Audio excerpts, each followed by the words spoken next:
The first robot-run farm in the world is said to have the capability of harvesting a whopping 30,000 heads of lettuce daily, every single day. Nuts. Although I'm not talking about the kind of robot behind me here, think more along the line of conveyor belts and a series of extendable arms and sensors. The company behind the project is called Spread, Elliot, and I think this is really cool, and I have a feeling this is the future of farming. Bad news for farmers, I gotta say. So these robots basically are gonna plant the seeds, water the plants, trim the lettuce heads after the harvest. It's in Kyoto, Japan, unsurprisingly. And this kind of is revolutionizing the whole farming industry.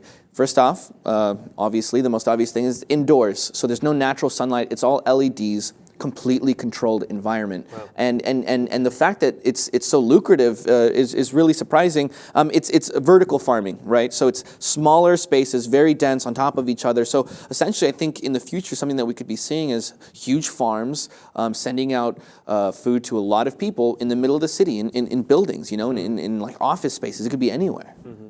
And is it just, I'm not trying to be facetious, is it just lettuce that they're dealing with right now? Or for now. So why did they, is there any particular reason why they started with lettuce? Is that easier to grow? Is it easier to manage under this process? That's exactly what it is. How long does a lettuce take to grow? I'm not a lettuce master. I couldn't tell you the amount of time it takes for a lettuce to sprout. But they're harvesting 30,000 a day. Yeah. So is there like the replenishment is ongoing? Yeah. So it's fair, the turnaround time for a lettuce is pretty rapid? Well, it's much more rapid in this controlled environment because they're controlling the nutrients, the light, everything that goes on here. And that leads to a lot more great things. For example... But it also leads to the artificiality of it. It would be concerning, I would have thought. We've had the GMO crops disaster and the fallout from that.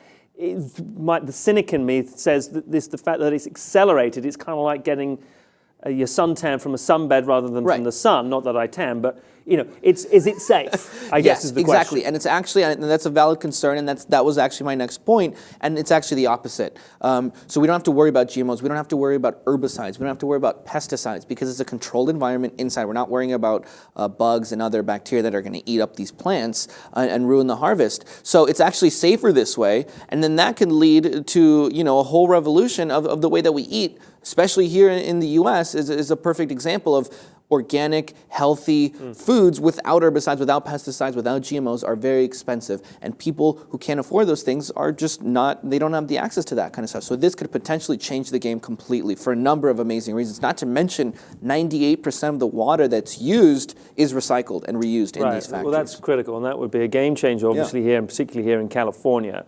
The only other thing as I'm thinking is the impact, but the impact on the ecosystem is there's a potential for that, because when you're talking about pesticides and insects and so on and so forth, there is that flow of animals that interact with the vegetables or the crops that you grow, and that if those crops aren't there, then arguably that might have an impact on the food chain.